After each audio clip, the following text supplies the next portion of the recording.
তো রাসূলুল্লাহ সাল্লাল্লাহু আলাইহি ওয়াসাল্লামের জন্ম বৃত্তান্ত, এখানে কয়েকটা দিক আসবে আলোচনায়। মৌলিক তো দুটো পয়েন্ট, আল্লাহ সুবহানাহু ওয়া তাআলা যদি তৌফিক দেন, সময় যদি আমাদের তৌফিক হয়, ইনশাআল্লাহ আমরা আজকে দুটো পয়েন্টে কথা বলবো। এক হচ্ছে রাসূলুল্লাহ সাল্লাল্লাহু আলাইহি ওয়াসাল্লামের জন্ম বৃত্তান্ত, আরেক হচ্ছে তার পরিচয়। তো রাসূলুল্লাহ সাল্লাল্লাহু আলাইহি ওয়াসাল্লামের জন্ম বৃত্তান্তের আলোচনায় বেশ কয়েকটি পয়েন্ট আসবে। এক হচ্ছে রাসূলুল্লাহ সাল্লাল্লাহু আলাইহি ওয়াসাল্লামের জন্মটা কবে হয়েছিল, এবং এই সূত্র ধরেই যে রাসূলুল্লাহ সাল্লাল্লাহু আলাইহি ওয়াসাল্লামের জন্ম উপলক্ষে নবীজি সাল্লাল্লাহু আলাইহি ওয়াসাল্লাম স্বয়ং কী করেছেন, সাহাবায়ে কেরাম কী করেছেন, এবং আমাদের করণীয় কী, এগুলো জানা দরকার আছে না নাই? কেন দরকার এটা আলোচনায় আসবে। এরপরে আমরা রাসূলুল্লাহ সাল্লাল্লাহু আলাইহি ওয়াসাল্লামের জন্মকেন্দ্রিক যে আলোচনা আমরা দেখি বিভিন্ন পত্রপত্রিকায় আসে এবং জাতীয়ভাবে সরকারি ছুটিও ঘোষণা করা হয়। ঈদে মিলাদুন্নবী পত্রিকায় আপনারা দেখেছেন আগামী 16ই সেপ্টেম্বর 12ই রবিউল আউয়াল, সেজন্যে সরকারি ছুটি ঘোষণা করা হয়, পত্রিকায় এসেছে। তো ঈদে মিলাদুন্নবী সম্পর্কে আমাদের চিন্তা চেতনা কেমন হওয়া উচিত, অন্য কথায় বলতে গেলে ঈদে মিলাদুন্নবী সম্পর্কে ইসলামের নির্দেশনা কি, এগুলো জানা দরকার আছে না নাই? এগুলো জানতে হবে আমাদের। লম্বা একটা সময় অনেকের মধ্যে অনেক অজানা বিষয় ছিল, অজ্ঞতা কাজ করত। আমাদের সমাজে অনেক কিছুই আমরা এক সময় দেখেছি, কিন্তু এগুলো সম্পর্কে সুস্পষ্ট ধারণা না থাকার কারণে, পূর্ব থেকে চলে আসার কারণে অনেক কিছু আমাদের কাছে নতুন মনে হয়েছে। অনেকের জন্য এগুলো থেকে দূরে সরা কষ্টকর হয়েছে, কিন্তু দিন শেষে আমাদেরকে মানতে হবে সেটাই যেটা কোরআন এবং সুন্নাহয় আছে। আমার আবেগ, আমার উচ্ছ্বাস, আমার ভালো লাগা, আমার ভালোবাসাকে এক পার্শ্বে রেখে আমাকে দেখতে হবে কোরআন কি বলেছে, রাসূলুল্লাহ সাল্লাল্লাহু আলাইহি ওয়াসাল্লাম কি বলেছেন, সাহাবায়ে কেরাম রাদিয়াল্লাহু আনহুম আজমাইন কি বলেছেন, কি করেছেন, সাহাবায়ে কেরাম, তাবেঈন, তাবেঈন, এই খায়রুল কুরুন, শ্রেষ্ঠ 3 প্রজন্মের মনীষীরা কি বলেছেন, কি করেছেন, সেটা আমরা সামনে রেখে যদি আমাদের আবেগ তাদের কাজকর্মের সঙ্গে মিলে আলহামদুলিল্লাহ, আর যদি না মিলে তাহলে আমরা তাদেরকেই প্রাধান্য দিব, কারণ তারা কোরআন এবং সুন্নাহকে সবচেয়ে বেশি বুঝেছেন এবং নিঃসন্দেহে রাসূলুল্লাহ সাল্লাল্লাহু আলাইহি ওয়াসাল্লামের প্রতি সবচেয়ে বেশি ভালোবাসা লালন করতেন সাহাবায়ে কেরাম। সাহাবায়ে কেরামের পরে তাবেঈন, তাবেঈন। যতই আমরা মুখে দাবি করি না কেন, সাহাবায়ে কেরামের ভালোবাসার 1000 ভাগের 1,00,000 ভাগের 1 ভাগও আমরা পৌঁছতে পারবো না, ঠিক কিনা? এজন্যে আমরা ইনশাল্লাহ দেখব যে ঈদে মিলাদুন্নবী নামে প্রচলিত যে আমাদের সমাজে যা দেখছি, এটা কোরআন এবং সুন্নাহর আয়নায় কি বলে, সাহাবায়ে কেরাম কি করেছেন। আল্লাহ সুবহানাহু ওয়া তাআলা আমাদেরকে প্রত্যেকটা বিষয় গভীরভাবে, কোনো ধরনের আবেগ উচ্ছ্বাসে ভেসে না গিয়ে, স্রোতের গা না ভাসিয়ে আমরা গভীরভাবে বোঝার চেষ্টা করব। আল্লাহ তৌফিক দান করুন, বলুন আমিন। প্রথম কথা হচ্ছে রাসূলুল্লাহ সাল্লাল্লাহু আলাইহি ওয়াসাল্লামের জন্ম কবে। নিঃসন্দেহে রাসূলুল্লাহ সাল্লাল্লাহু আলাইহি ওয়াসাল্লামের জন্ম মানব জাতির জন্যে অনেক অনেক অনেক আনন্দের এবং অনেক ভালোবাসার, এবং এটা অনেক বড় একটা প্রাপ্তিপুর মানব জাতির। রাসূলুল্লাহ সাল্লাল্লাহু আলাইহি ওয়াসাল্লামের জন্ম যদি না হতো, পুরো পৃথিবীর ইতিহাস এটা কল্পনারও অতীত, কল্পনাও করা যায় না যে রাসূলুল্লাহ সাল্লাল্লাহু আলাইহি ওয়াসাল্লামের শুভাগমন যদি পৃথিবীতে না ঘটত, অন্ধকারে পুরো পৃথিবী তলিয়ে গিয়েছিল। তার শুভাগমনে মানবতার পূর্ব দিগন্তে সফলতার সূর্য উদিত হয়েছে, মানুষের অধিকার সুনিশ্চিত হয়েছে, নারীর অধিকার রাসূলুল্লাহ সাল্লাল্লাহু আলাইহি ওয়াসাল্লামের শুভাগমনে আমরা সমাজে প্রতিষ্ঠিত দেখেছি ইতিহাস বলে। তো রাসূলুল্লাহ সাল্লাল্লাহু আলাইহি ওয়াসাল্লামের জন্মটা অনেক কারণে, অনেক দৃষ্টিকোণ থেকেই অতি তাৎপর্যপূর্ণ, অতি গুরুত্বপূর্ণ। তো রাসূলুল্লাহ সাল্লাল্লাহু আলাইহি ওয়াসাল্লামের জন্মটা কবে হয়েছিল এ সম্পর্কে 4টি কথা। রাসূলুল্লাহ সাল্লাল্লাহু আলাইহি ওয়াসাল্লামের জন্ম কবে হয়েছিল এর সার কথা হচ্ছে নির্ভরযোগ্য বর্ণনা, যেগুলো বাস্তবিক অর্থে নির্ভরযোগ্য। আপনারা সকলেই এখানে শিক্ষিত মানুষ, জানেন একটা বই, একটা কিতাব লেখা হলেই সেটা গ্রহণযোগ্যতার মানদণ্ডে উত্তীর্ণ হয়ে যায় না। একটা তথ্য একটা বইয়ের মধ্যে আসলেই সেটাকে সর্বোচ্চ মানদণ্ডে উত্তীর্ণ হয়ে যায় সেটা। এটা উত্তীর্ণ হয়ে যায় না। এটা কি অথেন্টিক সোর্স থেকে এসেছে কিনা, কোন পর্যায়ের তথ্য এটা আমাদেরকে মাথায় রাখতে হবে। তো রাসূলুল্লাহ সাল্লাল্লাহু আলাইহি ওয়াসাল্লামের জন্ম কবে হয়েছিল? নির্ভরযোগ্য বর্ণনা মতে গ্রহণযোগ্য 1450 বছর যাবৎ উলামায়ে কেরামের গবেষণা এটা সুস্পষ্ট। ঐতিহাসিকরা একথা দ্ব্যর্থহীন কণ্ঠে ঘোষণা করেছেন যে রাসূলুল্লাহ সাল্লাল্লাহু আলাইহি ওয়াসাল্লামের জন্ম হয়েছিল আমুল ফিল, বা যে বছর ইয়ামেনের বাদশাহ আবরাহা হাতি বাহিনী নিয়ে, আমুল ফিল মানে হাতির বছর, যে বছর ইয়ামেনের বাদশাহ আবরাহা নাউযুবিল্লাহি মিন যালিক আল্লাহর ঘর মক্কাতুল মুকাররমায় বাইতুল্লাহকে ধ্বংস করে দেওয়ার দুরভিসন্ধি নিয়ে যে বছর এসেছিল, সেই বছর রাসূলুল্লাহ সাল্লাল্লাহু আলাইহি ওয়াসাল্লামের জন্ম হয়েছিল। এতে কারো কোনো মতানৈক্য নেই। দ্বিতীয় কথা হচ্ছে রাসূলুল্লাহ সাল্লাল্লাহু আলাইহি ওয়াসাল্লামের জন্মবার ছিল সোমবার। রাসূলুল্লাহ সাল্লাল্লাহু আলাইহি ওয়াসাল্লাম সোমবারে জন্মগ্রহণ করেছেন, এতে কারো কোনো মতানৈক্য বা ইখতিলাফ নেই। তৃতীয় কথা হচ্ছে যে রাসূলুল্লাহ সাল্লাল্লাহু আলাইহি ওয়াসাল্লামের জন্ম কোন মাসে হয়েছিল। অধিকাংশ ঐতিহাসিক মুহাদ্দিসিনে কেরাম, গবেষক যারা, তাদের মত হচ্ছে রবিউল আউয়াল মাসের শুরুর দিকে। খেয়াল করে বুঝতে হবে, রাসূলুল্লাহ সাল্লাল্লাহু আলাইহি ওয়াসাল্লামের জন্মের ব্যাপারে দুটো বিষয়ে কারো কোনো ইখতিলাফ নেই, কারো কোনো মতানৈক্য নেই। প্রথম হচ্ছে রাসূলুল্লাহ সাল্লাল্লাহু আলাইহি ওয়াসাল্লামের জন্মের বছর ছিল আমুল ফিল, যে বছর আবরাহা হস্তি বাহিনী নিয়ে আল্লাহর ঘর বাইতুল্লাহ ধ্বংস করার জন্য এসেছিল, সেই বছর রাসূলুল্লাহ সাল্লাল্লাহু আলাইহি ওয়াসাল্লামের জন্ম হয়েছিল। এতে কারো কোনো ইখতিলাফ নেই। দ্বিতীয় যে বিষয়টি ইখতিলাফ নেই সেটি হচ্ছে কোন বারে জন্ম হয়েছিল। সেটি হচ্ছে রাসূলুল্লাহ সাল্লাল্লাহু আলাইহি ওয়াসাল্লাম সোমবারে জন্মগ্রহণ করেছেন, এতে কারো কোনো ইখতিলাফ নেই। ইখতিলাফের সূচনা হচ্ছে তৃতীয় দিক, যে কোন মাসে তার জন্ম হয়েছিল। অধিকাংশ ঐতিহাসিক গবেষকদের মত হচ্ছে রবিউল আউয়াল মাসের শুরুর দিকে রাসূলুল্লাহ সাল্লাল্লাহু আলাইহি ওয়াসাল্লামের জন্ম হয়েছিল। চতুর্থ দিক হচ্ছে তারিখটা কি ছিল, যেটা নিয়ে এখন প্রচুর পরিমাণে মতানৈক্য, ইখতিলাফ। একদল তো এমনভাবে এটাকে প্রচার করেছেন মনে হয় যেন 12ই রবিউল আউয়ালটাই একমাত্র রাসূলুল্লাহ সাল্লাল্লাহু আলাইহি ওয়াসাল্লামের জন্মদিন, জন্ম দিবস। এখন যদি আমরা ইতিহাসের পাতায় দেখি যে রবিউল আউয়ালের 12 তারিখ প্রসিদ্ধ হলেও রাসূলুল্লাহ সাল্লাল্লাহু আলাইহি ওয়াসাল্লামের জন্মদিন রবিউল আউয়ালের 12 তারিখ এটা প্রসিদ্ধ হলেও বিশুদ্ধতার মানদণ্ডে উত্তীর্ণ হচ্ছে 8 তারিখ বা 9 তারিখ। এটা আমার কথা না, আপনারা যদি ইতিহাস গবেষণা করেন, তালাশ করেন, ইতিহাসের যত গ্রন্থ, রাসূলুল্লাহ সাল্লাল্লাহু আলাইহি ওয়াসাল্লামের সিরাতের যে গ্রন্থ, এগুলো যদি আপনারা দেখেন, স্পষ্টভাবে কথা আছে যে 12 তারিখ প্রসিদ্ধ হলেও গ্রহণযোগ্যতার মানদণ্ডে উত্তীর্ণ দুটো তারিখকে উলামায়ে কেরাম বলেছেন। এক হচ্ছে রবিউল আউয়ালের 8 তারিখ বা 9 তারিখ, কারো কারো মতে 2 বা 10 তারিখ। 2 বা যে আজকে যে রবিউল আউয়ালের 2 তারিখ, এটা কারো কারো মতে রাসূলুল্লাহ সাল্লাল্লাহু আলাইহি ওয়াসাল্লামের জন্ম হচ্ছে 2 তারিখ বা 10 তারিখ। তবে উলামায়ে কেরামের মত যে 12 তারিখকে যে বলা হয় রাসূলুল্লাহ সাল্লাল্লাহু আলাইহি ওয়াসাল্লামের জন্মদিন, এটা ইতিহাসের বিচারে, ঐতিহাসিক দৃষ্টিকোণ থেকে সবচেয়ে দুর্বল এবং অগ্রহণযোগ্য একটি মত। এটা উলামায়ে কেরামের ভাষ্য।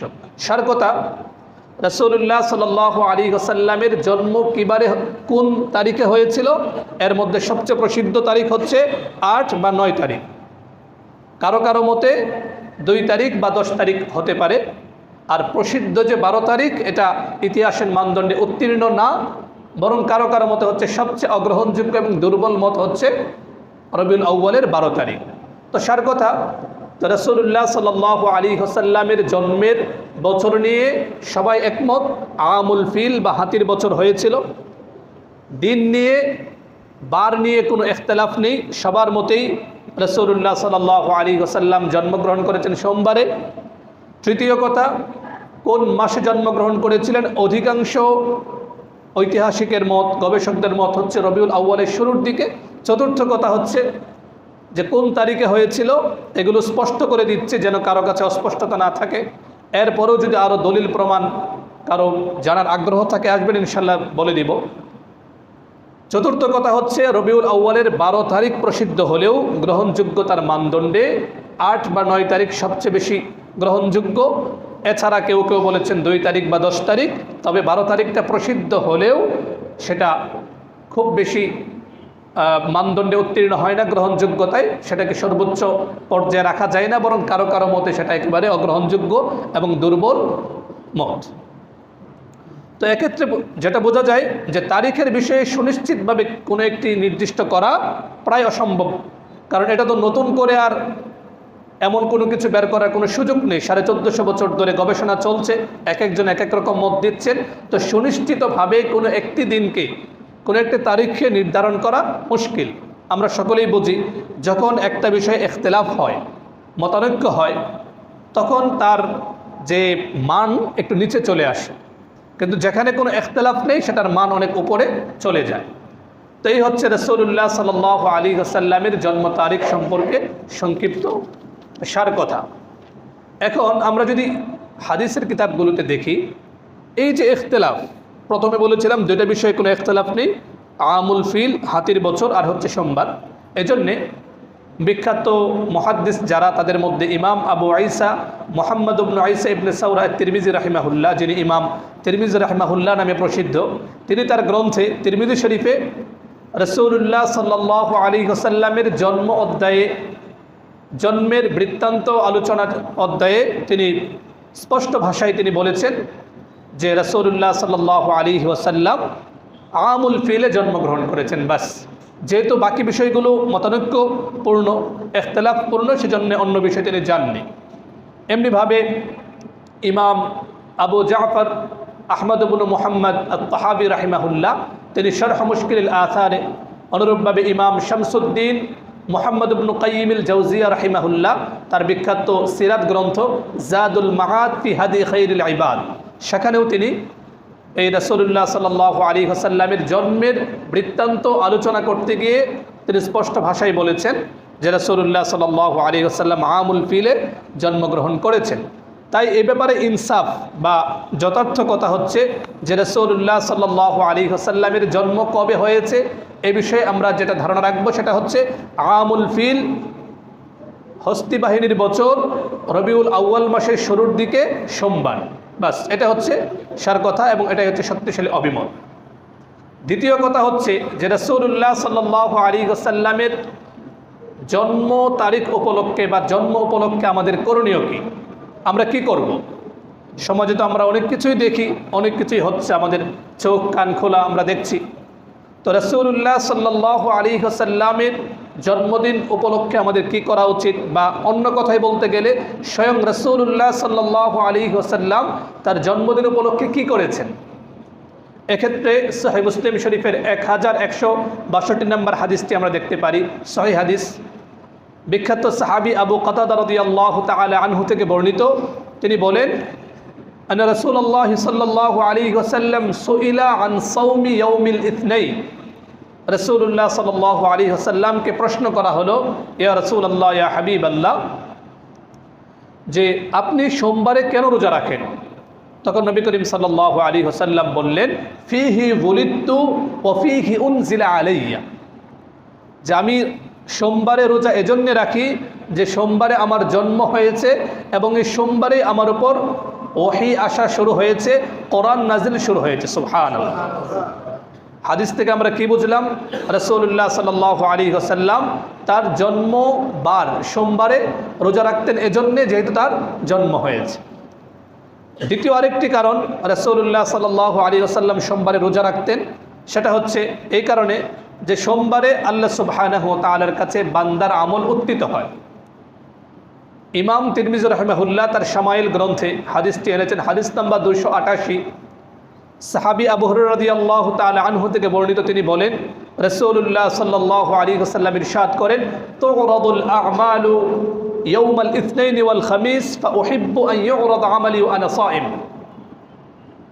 রাসূলুল্লাহ সাল্লাল্লাহু আলাইহি ওয়াসাল্লাম বলেন যে সপ্তাহে 2 দিন বান্দার আমল আল্লাহ সুবহানাহু ওয়া তাআলার কাছে উত্থিত হয়, আল্লাহর কাছে ওঠানো হয়। সেই 2 দিন হচ্ছে সোমবার এবং বৃহস্পতিবার। ফাউহিব্বু আন ইউরাদা আমালি ওয়া আনা সাইম, অতএব আমি পছন্দ করি যে এমত অবস্থায় আল্লাহ সুবহানাহু ওয়া তাআলার কাছে আমার আমল উত্থিত হবে, ওঠানো হবে যখন আমি রোজাদার। সুবহানাল্লাহ। সহিহ মুসলিম শরীফের আরেকটি হাদিস 2565 নম্বর হাদিস।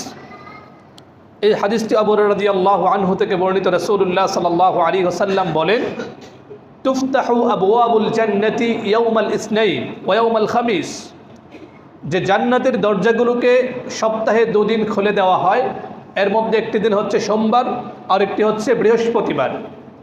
ফায়াগফিরু লিকুল্লি আবদিন লা ইউশরিকু বিল্লাহি শাইআন ইল্লা রাজুলান কানাত বাইনাহু ওয়া বাইনা আখিহি শাহনা। 2 শ্রেণীর মানুষ ছাড়া সোমবারে এবং বৃহস্পতিবারে সকল মানুষকে ক্ষমা করে দেওয়া হয়। তারা কারা? এক শ্রেণীর মানুষ হচ্ছে যারা আল্লাহ সুবহানাহু ওয়া তাআলার সঙ্গে শিরিক করে, নাউযুবিল্লাহ। আল্লাহর সঙ্গে শরিক করে মুশরিক এমন বান্দা, এবং যে অন্য ভাইয়ের প্রতি হিংসা বিদ্বেষ পোষণ করে রাখে, অন্তরে হিংসা রাখে, অন্য মানুষের ধ্বংস যে কামনা করে, এমন নিচু বা নিকৃষ্ট মনের মানুষ ছাড়া এবং মুশরিক ছাড়া আল্লাহ সুবহানাহু ওয়া তাআলা সকল মানুষকে আল্লাহ মাফ করে দেন। সুবহানাল্লাহ। তো এই যে 3টি হাদিস, এই 3টি হাদিসের আলোকে স্পষ্ট রাসূলুল্লাহ সাল্লাল্লাহু আলাইহি ওয়াসাল্লাম সোমবারে রোজা রাখতেন এবং এর মাধ্যমেই আল্লাহ সুবহানাহু ওয়া তাআলার কাছে তিনি শুকর আদায় করতেন।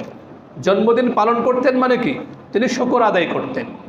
তো হাদিস থেকে মোট 4টি বিষয় বুঝে আসে। প্রথম হচ্ছে যে রাসূলুল্লাহ সাল্লাল্লাহু আলাইহি ওয়াসাল্লাম সোমবারে রোজা রাখতেন। 1 নম্বর কারণ, তিনি সোমবারে জন্মগ্রহণ করেছেন। দ্বিতীয় কারণ, সোমবারে প্রথম ওহী অবতরণ হওয়া শুরু হয়েছে। তৃতীয় কারণ, আল্লাহর কাছে এদিন আমল উত্থিত হয়। চতুর্থ কারণ হচ্ছে আল্লাহ সুবহানাহু ওয়া তাআলার রহমতের দরজা, জান্নাতের দরজাগুলো সোমবারে খুলে দেওয়া হয়। সুবহানাল্লাহ।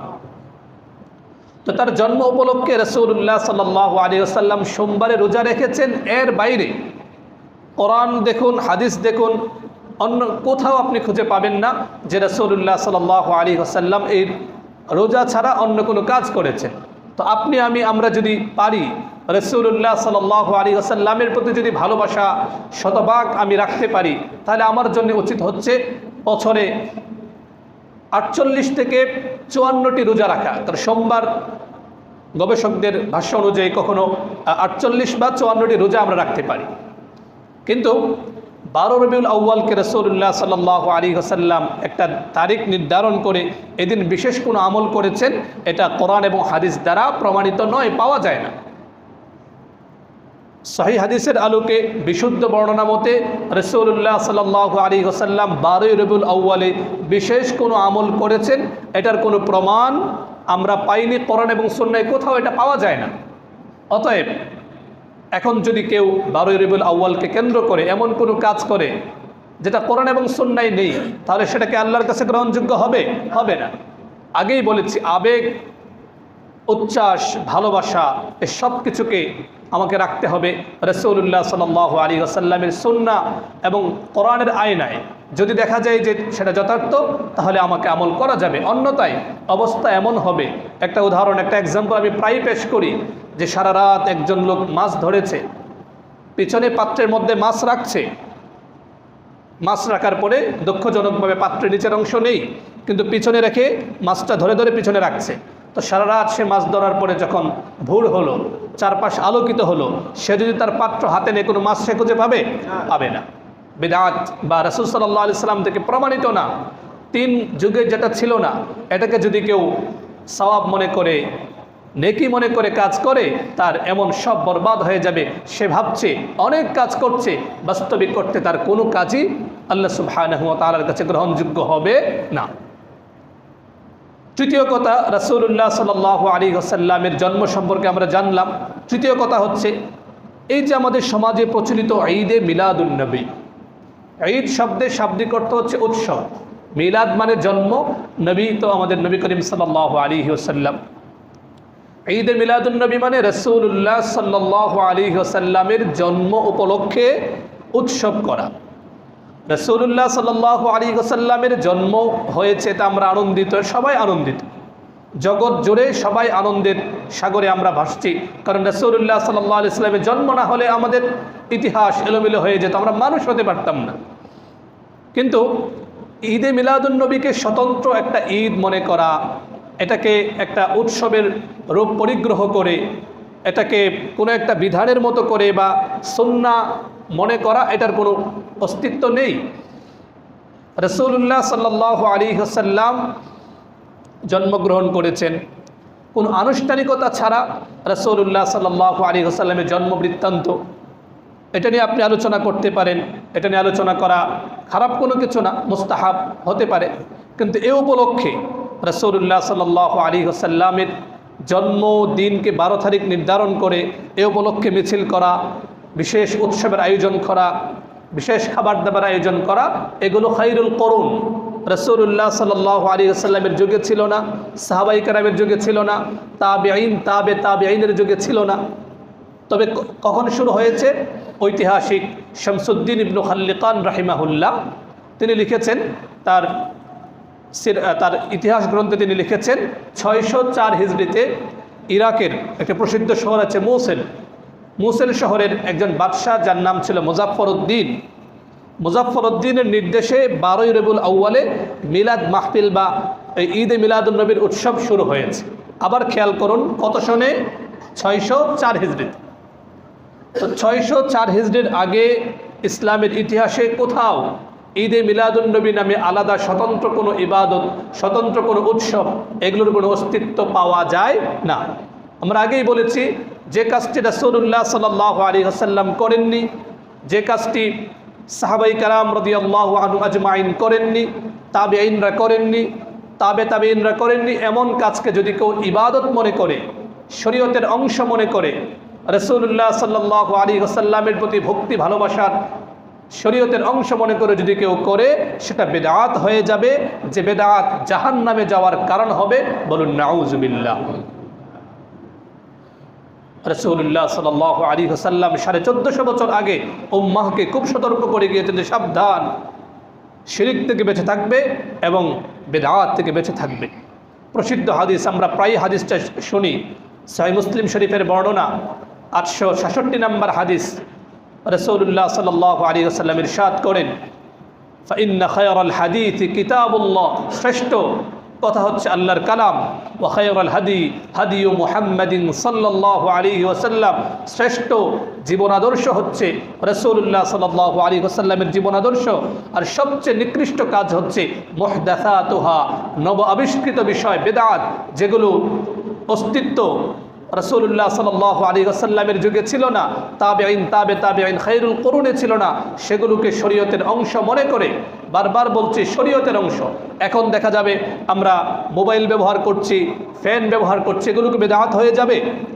কেন বেদাত হবে না? কারণ আমরা ফ্যান এটা সুন্নত বা মোবাইল ব্যবহার করা ওয়াজিব, এজন্য আমরা এটা করি, এটা প্রয়োজনের খাতিরে করি, কিন্তু এটাকে আমরা শরীয়তের অংশ মনে করে করি না। যে কাজটাকে আমি শরীয়তের অংশ মনে করে করব, সেটার একটা ভিত্তি থাকতে হবে, সরাসরি কোরআনে থাকতে হবে, অথবা হাদিসের মধ্যে থাকতে হবে, অথবা সাহাবায়ে কেরামের আচার আচরণ তাআমুল এর মধ্যে থাকতে হবে, অথবা তাবেঈনের আচার আচরণের মধ্যে থাকতে হবে। এর ভিত্তি যদি এই 3 শ্রেষ্ঠ যুগে না পাওয়া যায়, আর সেটাকে আমি যদি শরীয়তের অংশ মনে করে করি, সেটা তো আমার জন্যে নাজাত বয়ে আনবে দূরের কথা, এটা আমার জাহান্নামে যাওয়ার কারণ হয়ে যাবে। বলুন নাউজুবিল্লাহ।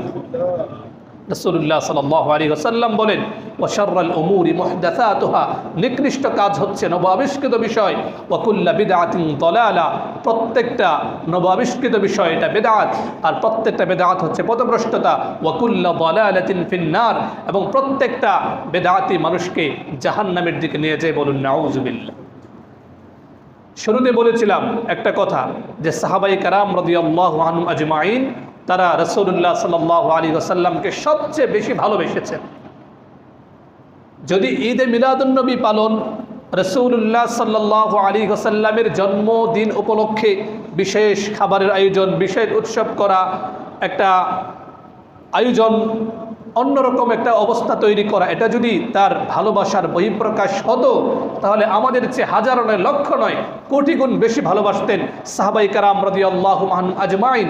তারা যেহেতু করেননি, কারণ রাসূলুল্লাহ সাল্লাল্লাহু আলাইহি ওয়াসাল্লাম অপছন্দ করেন এমন কোনো কাজ তারা কখনো করতেন না। কারণ ভালোবাসার দাবি হচ্ছে সেটা যে আমি যাকে ভালোবাসবো তার পছন্দ অপছন্দের দিকে অবশ্যই লক্ষ্য রাখতে হবে। তো সাহাবায়ে কেরাম রাদিয়াল্লাহু আনহুম আজমাইন তারা সবসময় রাসূলুল্লাহ সাল্লাল্লাহু আলাইহি ওয়াসাল্লামের সন্তুষ্টিকে প্রাধান্য দিতেন। তো রাসূলুল্লাহ সাল্লাল্লাহু আলাইহি ওয়াসাল্লাম এভাবে ভালোবাসা প্রকাশকে তিনি পছন্দ করতেন না, করলে অবশ্যই সাহাবায়ে কেরাম করতেন। আর আমরা হৃদয়ের গভীরে এ বিশ্বাস লালন করি যে আমাদের চেতনার বাতিঘর কারা? সাহাবায়ে কেরাম রাদিয়াল্লাহু আনহুম আজমাইন। কোরআন খুলে দেখুন, বারবার সাহাবায়ে কেরামের প্রশংসা আল্লাহ সুবহানাহু ওয়া তাআলা করেছেন। সূরাতুল বাকারার একেবারে শুরুর দিকে, সূরাতুল বাকারার মাঝামাঝি বিভিন্ন আয়াতের মধ্যে আল্লাহ পাক রব্বুল আলামিন সাহাবায়ে কেরামের প্রশংসা করে আমাদেরকে শিক্ষা দিচ্ছেন যে সাহাবায়ে কেরামের অনুসরণ করো। সাহাবায়ে কেরাম কোন কাজ করেছেন, কোন কাজ করেননি, যথার্থভাবে সেটা জেনে ফলো করার চেষ্টা করো। আপনি কোরআনুল কারীম খুলুন, সূরাতুল বাকারা আয়াত নাম্বার 13। আল্লাহ সুবহানাহু ওয়া তাআলা বলেন, ওয়াইদা কিলা লাহুম আমিনু কামা আমানান নাসু ক্বালু আনুমিনু কামা আমানাস সুফাহা। যখন তাদেরকে বলা হয় তোমরা ঈমান আনো যেমন ঈমান এনেছে লোকেরা, এখানে লোক মানে সাহাবায়ে কেরাম উদ্দেশ্য। সাহাবায়ে কেরামের ব্যাপারে আল্লাহ পাক রব্বুল আলামিন প্রশংসা করেছেন। এই সূরাতুল বাকারার 137 নম্বর আয়াত, সেখানেও সাহাবায়ে কেরামের প্রশংসা করা হয়েছে। সেখানেও বলা হয়েছে ফাইন আমানু বিমিসলি মা আমানতুম বিহি ফাকাদ ইহতাদাউ। সাহাবীরা তোমরা যেভাবে ঈমান এনেছো, পরবর্তী লোকেরা যদি সেভাবে ঈমান আনতো তাহলে তারাও সঠিক পথ প্রাপ্ত হয়ে যেত। সুবহানাল্লাহ। এজন্যে সাবধান। অনেককে দেখা যায় সাহাবায়ে কেরামের বিপক্ষে কথা বলে বা সাহাবায়ে কেরামের বিরুদ্ধে বিষোদ্গার হয়, এমন কথা, এমন দুর্গন্ধ অনেকের কথায় লেখায় পাওয়া যায়। এ বিষয়ে সবাই সতর্ক থাকতে হবে যে সাহাবায়ে কেরামের সমালোচনা করার কোনো সুযোগ নেই। ভিন্ন প্রসঙ্গে চলে যাচ্ছি। তো বলছিলাম সাহাবায়ে কেরাম রাদিয়াল্লাহু আনহুম আজমাইন রাসূলুল্লাহ সাল্লাল্লাহু আলাইহি ওয়াসাল্লামকে সবচেয়ে বেশি ভালোবেসেছেন। ছোট্ট একটা গল্প শোনাই আপনাদেরকে যে এটা যদিও সাহাবায়ে কেরামের বাস্তব অবস্থার সামান্য একটু প্রতিনিধিত্ব করে। একটা কিতাবের মধ্যে পড়েছিলাম একটা গল্প যে একজন বড় আলেম, একজন আল্লাহর ওলি, তিনি স্বপ্ন দেখলেন যে একটা গাড়ির মধ্যে তিনি রাসূলুল্লাহ সাল্লাল্লাহু আলাইহি ওয়াসাল্লামের সাথে যাচ্ছেন, আর ওই গাড়ির মধ্যে দুজন সাহাবীও আছেন। স্বপ্ন দেখছেন। তো দূর থেকে দেখলেন একটা গর্ত। এই গর্তের মধ্যে যে গাড়ির চাকা দেবে যেতে পারে এবং রাসূল সাল্লাল্লাহু আলাইহি ওয়াসাল্লাম তিনি এটা ক্ষতিগ্রস্ত হতে পারেন, এটা ভাবছেন। আর ওই আল্লাহর ওলি তিনি পেরেশান হচ্ছেন। হঠাৎ করে দেখেন যে ওই গর্তে সুন্দরভাবে ওই গাড়ি পার হয়ে চলে গিয়েছে। সুবহানাল্লাহ। তো হঠাৎ করে তিনি দেখেন যে পাশে যে দুজন সাহাবী ছিলেন তারা নেই। পরে তিনি অনুসন্ধান করে দেখলেন যে ওই আল্লাহর ওলির মনে শুধু কল্পনা এসেছে যে রাসূলুল্লাহ সাল্লাল্লাহু আলাইহি ওয়াসাল্লাম কি পরিমাণ কষ্ট পাবেন, এমন একটা দুশ্চিন্তা এসেছে। আর দুই সাহাবী তারা এসব চিন্তা করারও সময় নেই, মুহূর্তের মধ্যে চোখের পলকে তারা গাড়ি থেকে বের হয়ে ওই গর্তের উপর তারা উভয়ে শুয়ে পড়েছেন। তারা একেবারে ভর্তা হয়ে গিয়েছেন। আর রাসূলুল্লাহ সাল্লাল্লাহু আলাইহি ওয়াসাল্লাম স্বাভাবিকভাবেই সেই রাস্তা পার হয়ে গিয়েছেন। সুবহানাল্লাহ। এটা একটা খুব সাধারণ একটা গল্প। আপনি যদি সিরাতের কিতাবগুলো পড়েন, সাহাবায়ে কেরাম রাদিয়াল্লাহু আনহুম আজমাইনের গল্প যদি আপনারা পড়েন অবাক হয়ে যাবেন। বেশ কদিন আগে আমি আমার ক্লাসে পড়াচ্ছিলাম রাসূলুল্লাহ সাল্লাল্লাহু আলাইহি ওয়াসাল্লামের জীবনী।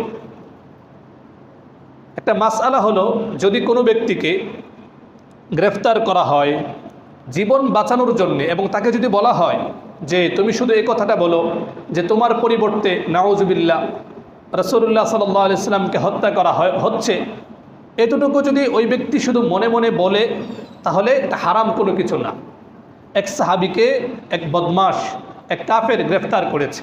গ্রেফতার করার পরে তাকে শুধু এতটুকু বলেছে যে তুমি শুধু এই কথাটা বলো যে তোমার পরিবর্তে মুহাম্মদ সাল্লাল্লাহু আলাইহি ওয়াসাল্লামের গায়ে একটা ফুলের টোকা দেওয়া হবে, তাকে একটু আঘাত করা হবে। বাস্তবিক করতে তো মুহাম্মদ সাল্লাল্লাহু আলাইহি ওয়াসাল্লাম থেকে ওই সাহাবী তো অনেক দূরে ছিলেন। শুধু এতটুকু তাকে বলতে বলা হয়েছে, তুমি শুধু এই কথাটা বলো এই কথাটা তুমি উচ্চারণ করো যে তোমার পরিবর্তে মুহাম্মদ সাল্লাল্লাহু আলাইহি ওয়াসাল্লামকে মারা হচ্ছে, আঘাত করা হচ্ছে। তখন ওই সাহাবী বীর বিক্রমে সিংহের মতো আওয়াজ দিয়ে বলেছিলেন, আরে দুর্ভাগা, আরে কমবখ, তুই আমার মুখ দিয়ে উচ্চারণ করা কিন্তু দূরের কথা, রাসূলুল্লাহ সাল্লাল্লাহু আলাইহি ওয়াসাল্লামের পবিত্র শরীরে একটা ফুলের টোকাকেও দিবে আর আমি জীবিত থাকবো, এটা কল্পনা করাও আমার জন্য দুঃসাধ্য। সুবহানাল্লাহ। এই হচ্ছেন সাহাবায়ে কেরাম। সেই সাহাবায়ে কেরামের জীবদ্দশায় 500 বছরের মধ্যে কখনো এই ঈদে মিলাদুন্নবীর জন্য স্পেশাল কোনো আয়োজন ইতিহাসের কিতাবের মধ্যে নেই। যদি থাকতো, সাহাবায়ে কেরাম যদি করতেন, আমরাও করতাম। রাসূলুল্লাহ সাল্লাল্লাহু আলাইহি ওয়াসাল্লামকে আমরা ভালোবাসি, আর ভালো তাকে বাসতেই হবে। সূরাত আলে ইমরানের 31 নম্বর আয়াত দেখুন, আল্লাহ পাক রব্বুল আলামিন জানাচ্ছেন, কুল ইন কুনতুম তুহিব্বুনাল্লাহা ফাত্তাবিউনি ইউহিব্বুকুমুল্লাহ ওয়া ইয়াগফির লাকুম যুনুবাকুম। নবী, আপনি বলে দিন, তোমরা যদি আল্লাহ সুবহানাহু ওয়া তাআলাকে ভালোবাসো, তাহলে আমি রাসূল সাল্লাল্লাহু আলাইহি ওয়াসাল্লামের অনুসরণ করো, এতে করে আল্লাহ সুবহানাহু ওয়া তাআলা তোমাদেরকে ভালোবাসবেন। সুবহানাল্লাহ। তো আমরা রাসূলুল্লাহ সাল্লাল্লাহু আলাইহি ওয়াসাল্লামকে অনুসরণ করতে আমরা আদিষ্ট, আর ভালোবাসার জন্যে একটা রুটম্যাপ, একটা পন্থা অবশ্যই আমাকে অবলম্বন করতে হবে। যেভাবে ইচ্ছে সেভাবে ভালোবাসা প্রকাশ করলে হবে না। সবসময় রাসূলুল্লাহ সাল্লাল্লাহু আলাইহি ওয়াসাল্লামের দেখানো পথে আমাকে চলতে হবে। তো যেটা বলছিলাম যে খুব সতর্কতা অবলম্বন করতে হবে। ভালোবাসার নামে, প্রেম ভালোবাসার নামে এমন কোনো কাজ করা যাবে না যেটা রাসূলুল্লাহ সাল্লাল্লাহু আলাইহি ওয়াসাল্লামের শানের সাথে যায় না। হাদিসে স্পষ্ট ভাষায় রাসূলুল্লাহ সাল্লাল্লাহু আলাইহি ওয়াসাল্লাম বলে গিয়েছেন, উম্মুল মুমিনিন আয়েশা সিদ্দিকা রাদিয়াল্লাহু আনহা থেকে বর্ণিত সহিহ বুখারীর হাদিস 2697 নম্বর হাদিস, রাসূলুল্লাহ সাল্লাল্লাহু আলাইহি ওয়াসাল্লাম বলেন, মান আহদাথা ফি আমরিনা হাদা মা লাইসা মিনহু ফাহুয়া রাদ।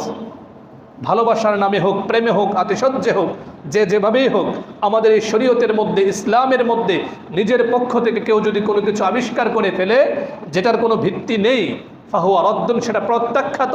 সেটার মাধ্যমে সে কখনো আল্লাহর ভালোবাসাও পাবে না, রাসূলুল্লাহ সাল্লাল্লাহু আলাইহি ওয়াসাল্লামের ভালোবাসাও পাবে না। অন্য হাদিসে আরও স্পষ্ট করে বলা হয়েছে, কিয়ামতের দিন মানুষ দলে দলে রাসূলুল্লাহ সাল্লাল্লাহু আলাইহি ওয়াসাল্লামের কাছে যাবে, তার হাত থেকে হাউজে কাউসারের সমিষ্ট পানি পান করবে, সবাই যাবে সেখানে। রাসূলুল্লাহ সাল্লাল্লাহু আলাইহি ওয়াসাল্লাম তার প্রিয় উম্মতকে পানি পান করাবেন। তবে একদল মানুষ সেখানে যাওয়ার পরে তাদেরকে দূর দূর করে তাড়িয়ে দেওয়া হবে। তারা প্রশ্ন করবে, কেন আমাদেরকে তাড়িয়ে দেওয়া হয়েছে? রাসূলুল্লাহ সাল্লাল্লাহু আলাইহি ওয়াসাল্লাম বলবেন, সুহকান সুহকান লিমান গায়্যারা বাদি, দূর হও, দূর হও ওই সকল লোকেরা, আমি দুনিয়া থেকে আসার পরে যারা আমার দ্বীনকে পরিবর্তন করেছে, যারা সুন্নাহর অনুসরণের নামে বিদআতের দিকে গিয়েছে, যারা বিদআতের অটল অবিচল ছিল, এমন লোকদেরকে আমার এখান থেকে দূর করে দাও। বলুন নাউযুবিল্লাহ। খুব সতর্কতা অবলম্বন করতে হবে, এমন কাজ করার কোনো সুযোগ নেই। সর্বশেষ একটা আয়াত বলছি, এই আয়াতটা আমাদের জন্য অত্যন্ত শিক্ষণীয়, যে আয়াত আমরা প্রায় প্রতি জুমায় যারা সূরাতুল কাহফ তেলাওয়াত করি, এই সূরাতুল কাহফের শেষের দিকের আয়াত আল্লাহ সুবহানাহু ওয়া তাআলা সূরাতুল কাহফের 102 এবং 3 নম্বর আয়াতে বলেন, কুল হাল নুরাব্বিউকুম বিল আখসারিনা আমালা। নবী, আপনি বলে দিন, আমি কি বলে দিব তোমাদেরকে, আমি কি বলবো? কুল হাল নুনাব্বিউকুম বিল আখসারিনা আমালা, আমলের দিক থেকে, কাজের দিক থেকে সবচেয়ে ক্ষতিগ্রস্ত কারা? আল্লাহ নিজেই জবাব দিচ্ছেন, আল্লাযীনা দাল্লা সাইয়ুহুম ফিল হায়াতিদ দুনিয়া, দুনিয়াতে যাদের সকল কাজকর্ম, সকল আমল বরবাদ হয়ে গিয়েছে, ওয়াহুম ইয়াহসাবুনা আন্নাহুম ইউহসিনুনা সুনআ, অথচ তারা ভাবছে তারা খুব ভালো কাজই করছে। মুফাসসিরিনে কেরাম এই আয়াতের তাফসিরে লিখেছেন, দুনিয়াতে যারা শিরকের কাজ করে তারা এই আয়াতের অন্তর্ভুক্ত। অনেকে ভাবছে যারা মূর্তি পূজা করে বা শিরিক করে তারা মনে করে এই মূর্তিগুলো আল্লাহর কাছে তাদের জন্য সুপারিশ করবে, অথচ এটা তাদের একটা ভ্রান্ত ধারণা। দ্বিতীয় পর্যায়ের মানুষ হচ্ছে যারা বেদাতের কাজ করে, যারা বেদাত করে, যেগুলোর অস্তিত্ব কোরআন সুন্নায় নেই। রাসূলুল্লাহ সাল্লাল্লাহু আলাইহি ওয়াসাল্লাম যে বিষয়ে কোনো নির্দেশনা দেননি, সাহাবায়ে কেরাম, তাবেঈন, তাবেঈন যে কাজগুলো করেনি, সেগুলোকে যারা দ্বীনের অংশ মনে করে তাদের অবস্থা এই হবে। তারা মনে করবে অনেক কাজ করে ফেলছে, অথচ কিয়ামতের দিন গিয়ে দেখবে তাদের পাত্র একেবারে শূন্য, তাদের সব কিছু বরবাদ হয়ে যাবে। নাউযুবিল্লাহি মিন যালিক। এজন্যে আমরা খুব সতর্ক থাকব, সুন্নাহ এবং বিদআতের ব্যাপারে আমরা খুবই সচেতন থাকব। দুনিয়াতে যে কোনো একজন ডাক্তারের কাছে যাওয়ার আগে আমরা অনেক সচেতনতার পরিচয় দিই, ঠিক কিনা? খুব গবেষণা করি যে অমুকের কাছে যাওয়া যাবে কিনা, কারণ জীবনের প্রশ্ন। যদি কোনো হাতুড়ে ডাক্তারের কাছে চলে যাই তাহলে আমার জীবন বরবাদ হয়ে যাবে। এর চেয়েও 1000 গুণ বেশি সতর্ক হতে হবে। আমি কোরআন এবং সুন্নাহর কোনো আমল করছি, এ ব্যাপারে বাস্তবিক করতে এটা যথার্থ কিনা, এটা প্রয়োজনীয় কিনা, সতর্কতা অবলম্বন করে এরপর আমল করতে হবে ইনশাআল্লাহ। এতে করে আমরা বেদাত থেকে বাঁচতে পারবো। বেদাত মুক্ত আমল আল্লাহ সুবহানাহু ওয়া তাআলার কাছে গ্রহণযোগ্য হবে। এছাড়া গ্রহণযোগ্যতার কোনো মানদণ্ড নেই। গ্রহণযোগ্যতার মানদণ্ড হচ্ছে রাসূলুল্লাহ সাল্লাল্লাহু আলাইহি ওয়াসাল্লামের সুন্নাহ, কোরআন এবং সুন্নাহ, সাহাবায়ে কেরামের আমল, তাবেঈন, তাবেঈনের আমল। তাদের সঙ্গে যদি আমার আমল মিলে, বাস সেটা গ্রহণযোগ্যতার মানদণ্ডে উত্তীর্ণ, অন্যথায় সেটা গ্রহণযোগ্যতার মানদণ্ডে উত্তীর্ণ হবে না। আল্লাহ সুবহানাহু ওয়া তাআলা আমাদের সকলকে ঈদে মিলাদুন নবী কেন্দ্রিক যত বেদাত আছে এবং আরও যাপিত জীবনে যত ধরনের বেদাত আছে সবগুলো জেনে কোনো আবেগ, কোনো ভালোবাসা বা অতি উৎসাহী না হয়ে গভীরভাবে চিন্তা করে, দেখুন জীবন চলে যাচ্ছে, প্রত্যেকটা আমল আল্লাহর কাছে হিসাব লিপিবদ্ধ হয়ে যাচ্ছে। খুব সতর্কতার সঙ্গে আমরা আমাদের জীবন যাপন করব। আমরা যেন সব ধরনের বিদআত থেকে বেঁচে, শিরক থেকে বেঁচে একেবারে খাঁটি তাওহীদ এবং সুন্নাহ নিয়ে আমরা যেন দুনিয়াতে চলতে পারি এবং তাওহীদ এবং সুন্নাহর আলোকে জীবন গঠন করে আমরা যেন কবরে যেতে পারি। আল্লাহ আমাদের সকলকে তৌফিক দান করুন। আমিন। ওয়া আখিরু দাওয়ানা আনিল হামদুলিল্লাহি রাব্বিল আলামিন।